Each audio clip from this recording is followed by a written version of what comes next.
got an album on Warner Brothers Records. But I was working at WHFS at the time, and I was taking a vacation, and Root had a tape that was made here locally, and I went out to visit my friend Donald Fagen, who, by the way, sends his regrets that he can't be here tonight. He's playing up in Columbia a little bit later this evening, and couldn't make it here, but does send his regrets. But I was going out to see Donald for a vacation. And I played the tape, Root Boy tape for him. And Donald kind of liked it, but he said, why don't you play this for Gary, my producer? Gary's not doing anything. Gary's over at Warner Brothers now, and I still have a couple of albums that I have to give to ABC, so they've got Gary over there already, and he's not doing anything. So we took the tape over to Gary, and fortunately, Gary was trying to give up smoking cigarettes. And every time that Gary wanted to have a cigarette, he would reach for a joint instead. And it was under those conditions that Gary decided that he wanted to sign Root Boy up.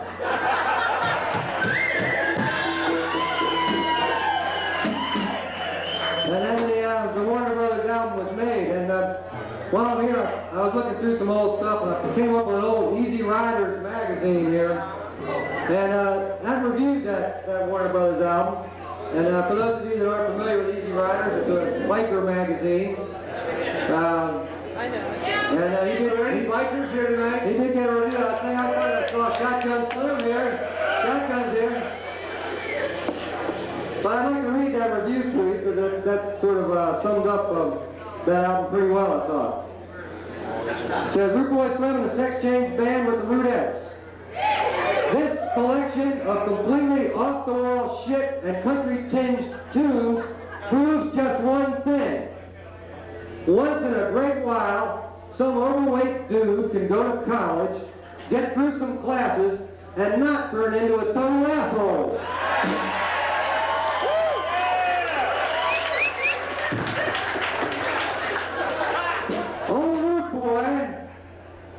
Has got life pretty much figured out, and he lets the dumb shits who get into mood rings and fad music have it just where they need it, straight up the tailpipe. Even country music gets a mild rebuke, though the Root does most of his musical hard-ons in this area. In any event, we guarantee this to be an album with something to offend everyone. For example, the opening song is called Boogie Till You Puke. And I'm not too old for you tells about Root's hustle trying to make a 16-year-old. You also get In Jail in Jacksonville, which is as good a description of the slammer as we've heard.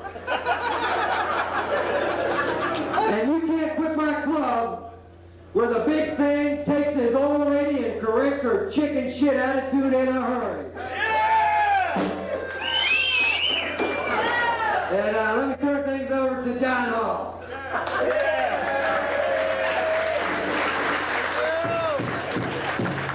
Thanks, Josh, for copying up so fast. I must have died and gone to heaven. Maybe I like to think that Root Boy Slim has died and gone to heaven.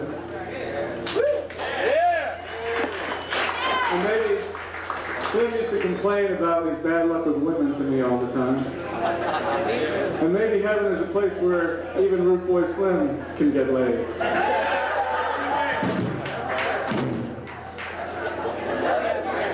I first met Root Boy Slim in Hagerstown, Maryland in 1959 at a prep school called St. James, which was a horrible little place where they sent you if you were too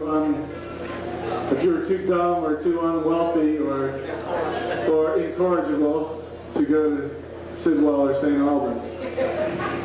And I couldn't get out of there fast enough, but I belonged somewhere else. I'm a kid from the suburbs. I belong to Walter Johnson.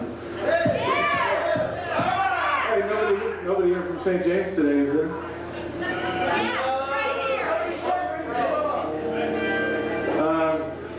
But what got me through that time is, and that was a long year that I spent there, was Foster Mackenzie III, who was a fourth former when I was in third form, and was a sweet enough and democratic enough guy, although I think you might agree, a natural aristocrat, a guy with a kind of dignity and even royalty about himself.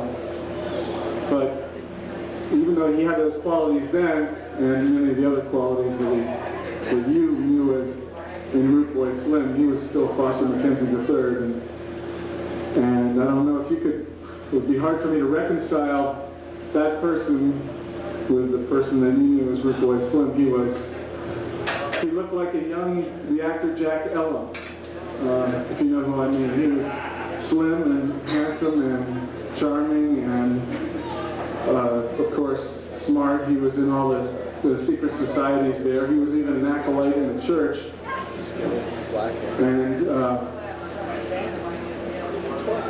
And what? Where was I going with this? Anyway, after that year, they didn't ask me back, and 10 years went by until I saw Slim again, and the change that occurred in that time. And I guess what happened in that time is kind of well known to everybody. It's in the public record. He went to Yale and USC, and then he was at St. Elizabeth's University, the Weatherman Underground for a little while.